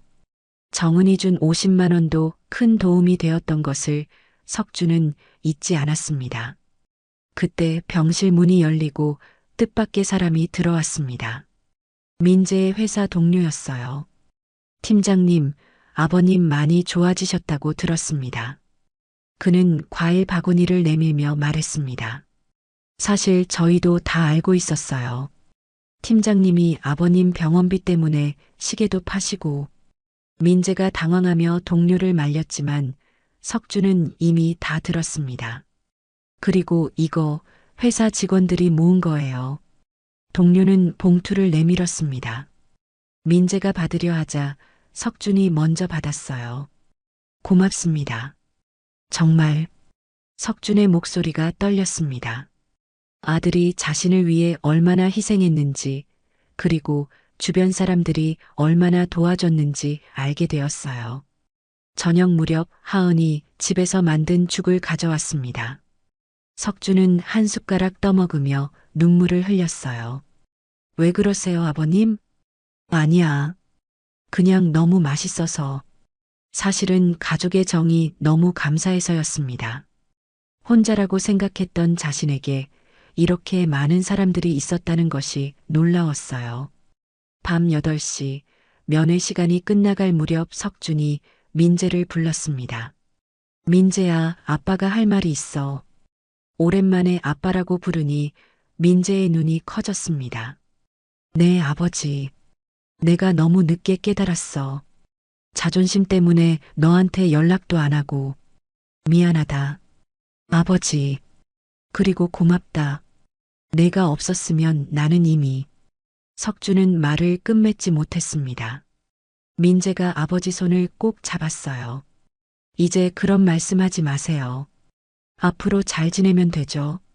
11월 25일 퇴원을 이틀 앞둔 날이었습니다. 석주는 병실 창가에 앉아 밖을 내다보고 있었어요. 그때 핸드폰이 울렸습니다. 최할머니였죠. 석준아, 퇴원한다며? 집 청소 다 해놨어. 할머니가 왜 그런 고생을. 뭔 고생이야. 이웃끼리 당연한 거지. 석주는 감사한 마음에 목이 메었습니다. 오후에는 서연이가 유치원을 마치고 왔습니다. 손에는 색종이로 접은 1000마리 학이 담긴 상자를 들고 있었어요.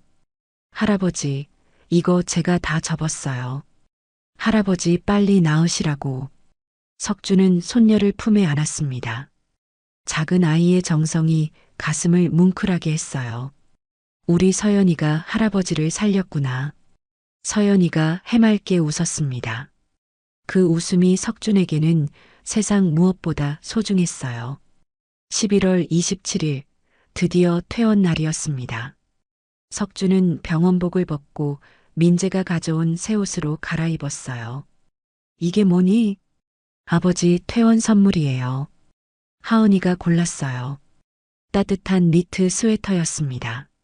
석준은 옷을 입으며 미소 지었어요. 병원 로비로 내려가니 뜻밖의 많은 사람들이 기다리고 있었습니다. 최할머니, 정은, 민재의 동료들, 그리고 마을 이장까지 와 있었어요. 축하합니다. 모두가 박수를 쳤습니다. 석주는 놀라서 눈물이 났어요. 이게 다 뭐야?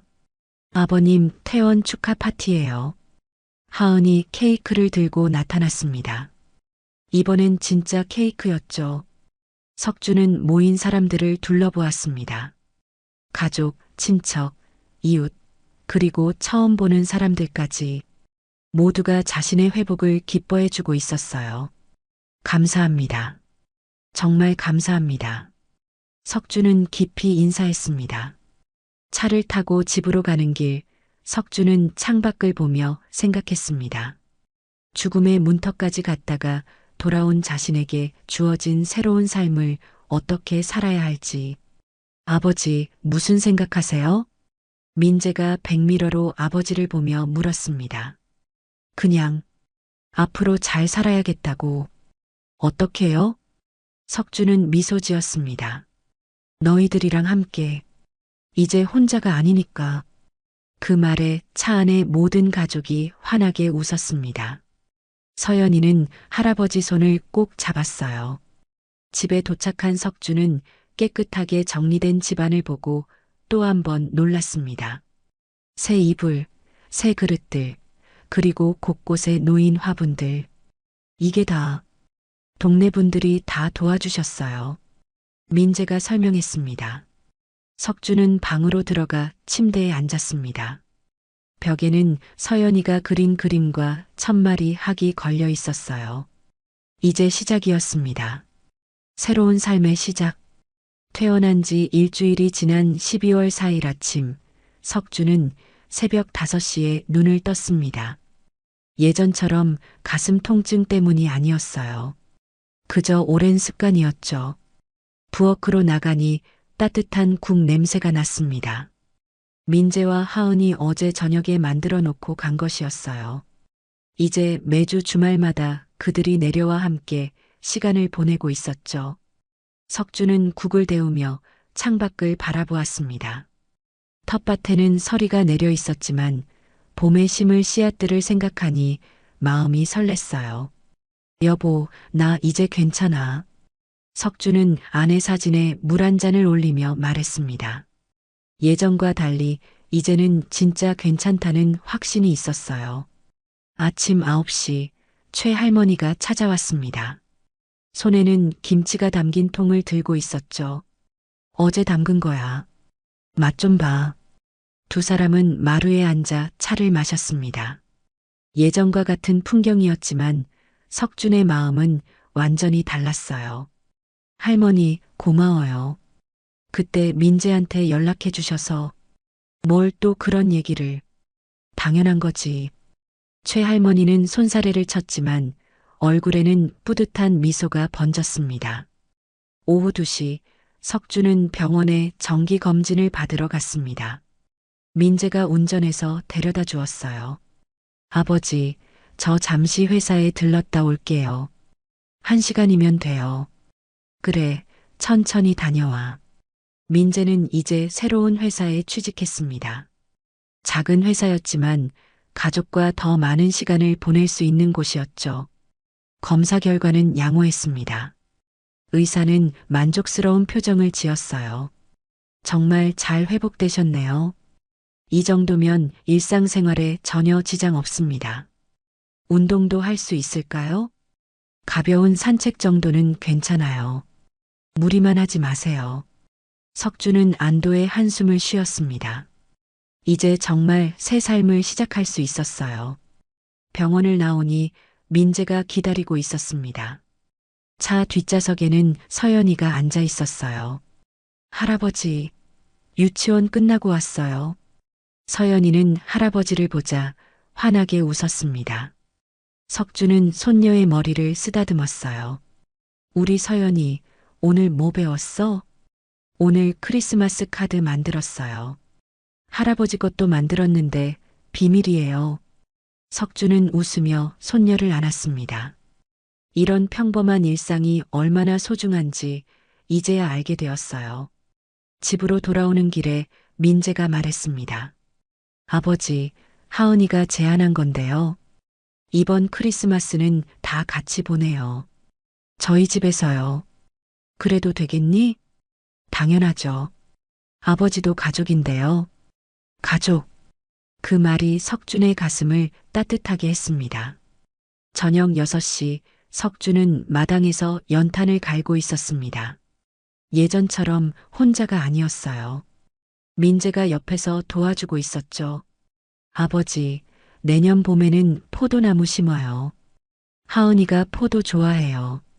그래, 같이 심자. 부자는 나란히 일하며 이런저런 이야기를 나누었습니다. 3개월 전만 해도 상상할 수 없던 광경이었어요. 밤 9시 가족들이 돌아간 후 석주는 일기장을 펼쳤습니다. 12월 4일. 오늘도 감사한 하루였다. 건강하게 일어날 수 있어서, 가족과 함께 할 수 있어서, 이웃과 정을 나눌 수 있어서, 죽음의 문턱에서 돌아온 후 모든 것이 새롭게 보인다. 작은 것 하나하나가 기적 같다. 펜을 내려놓은 석주는 창밖을 바라보았습니다. 별이 총총한 겨울밤 하늘이 아름다웠어요. 핸드폰이 울렸습니다. 민재가 보낸 문자였어요. 아버지, 오늘도 사랑합니다. 잘 주무세요. 석주는 답장을 보냈습니다. 나도 사랑한다. 우리 아들. 예전에는 차마 하지 못했던 말이었지만 이제는 자연스럽게 나왔습니다. 12월 25일 크리스마스 아침이었습니다. 석주는 민재네 집에 와 있었어요. 온 가족이 둘러앉아 아침을 먹고 있었죠. 할아버지, 선물이에요. 서연이가 예쁘게 포장된 상자를 내밀었습니다. 열어보니 직접 그린 가족 그림이었어요. 할아버지, 할머니, 아빠, 엄마 그리고 자신까지 5명이 손을 잡고 있는 그림이었죠. 할머니는 하늘에 계시지만 우리랑 같이 있는 거예요. 서연이의 말에 석주는 눈물이 났습니다. 아내도 함께 있다는 아이의 마음이 고마웠어요. 할아버지가 제일 소중하게 간직할게. 창밖으로 하얀 눈이 내리기 시작했습니다. 석주는 가족들과 함께 창가에 서서 눈을 구경했어요. 1년 전 이맘때 그는 차가운 시골집에서 홀로 찬밥을 먹고 있었습니다. 하지만 지금은 따뜻한 가족의 품 안에 있었어요. 병을 통해 잃을 뻔했던 생명. 하지만 그 과정에서 얻은 것이 더 많았습니다. 가족의 사랑, 이웃의 정, 그리고 살아있다는 것의 의미를. 석주는 민재의 어깨에 손을 올렸습니다. 고맙다. 모든 게 다. 민재도 아버지의 손을 잡았습니다. 저희도 감사해요. 아버지가 살아계셔서. 하은이 따뜻한 코코아를 가져왔고 서연이는 캐럴을 부르기 시작했습니다. 석주는 이 순간을 마음속 깊이 새겼습니다. 다시는 혼자가 아니라는 것을, 사랑하는 사람들과 함께 있다는 것을, 그것이 그가 죽음의 문턱에서 배운 가장 큰 교훈이었습니다. 지금까지 한 가족의 드라마 같은 이야기를 들어주셔서 감사합니다. 이 가족에게 하고 싶은 이야기가 있거나 응원을 해주고 싶다면 댓글 달아주세요. 그럼 오늘도 건강한 하루 되시고 다음에도 좋은 이야기로 찾아오겠습니다. 인생은 드라마였습니다.